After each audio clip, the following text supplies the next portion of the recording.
I've always been very sensitive to all sorts of things. And I think that's, in a way, it's a gift. There's a curse to it, but there's a gift to it because I think it helped me hone my intuition, whether things were right or wrong, or help me get ahead of something that might have, occurred. Like if I smell something burning slightly, or, I'm just on top of that. And I was always into the natural world. So I wasn't using synthetic since past, probably age 20, and even was learning about natural products and stuff back then.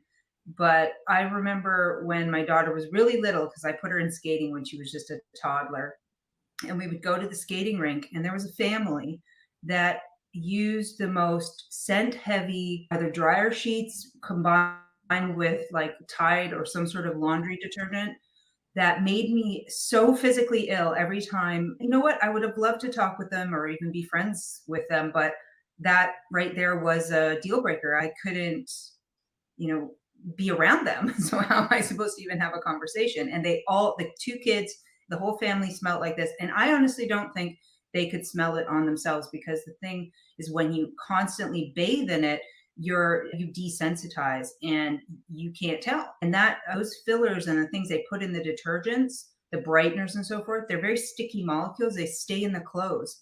And when my daughter would go to her grandparents, sometimes they'd wash her clothes, and I had to talk with them about it. I said, please don't wash her clothes in this scented detergent, because first of all, it doesn't wash out. Just like with your coat, like you can't, it doesn't want to come out. And that's also why I don't usually buy a lot of used clothes too much, because of all of the different chemicals. I don't know what they've been bathed in. And I had them change it over. So they did, they complied, which was great. But they didn't have the awareness. I mean, it wasn't there. And I think there's a lot of people that don't really have the awareness that there's hundreds of thousands of approaches of various chemicals coming into their lives. And they probably think because it's on the shelf, then it's safe and it's fine. And we've learned through trial and error and history that's not the case, that these things are not actually regulated. And most of the chemical scent industry isn't regulated, or it's self-regulated. And that means there's no oversight. Things don't have to be really even studied on humans. They can go through some animal trials. They can pick the studies they find favorable. And that's that. It's off to whatever cancer it might create or endocrine disruptor. So, I have a lot of issues around scent being so sensitive. But then I got pregnant. I don't know if you've had an experience where your senses that you once thought were heightened are now even more heightened. So my senses went from okay and pretty decent to off the charts hound dog level of scent.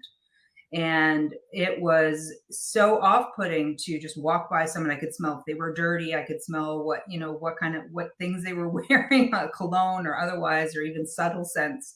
And that became overwhelming to me. But one of the main things that made me move out of the city was a scent issue. Just from walking around the block and smelling the dryer sheets or the laundry stuff coming out of the vents and inhaling it. And it would make me nauseous, give me a headache, make me tired.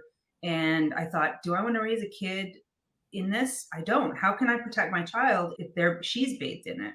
And that was one of, on a list of many things that drove me out of the city and into the country.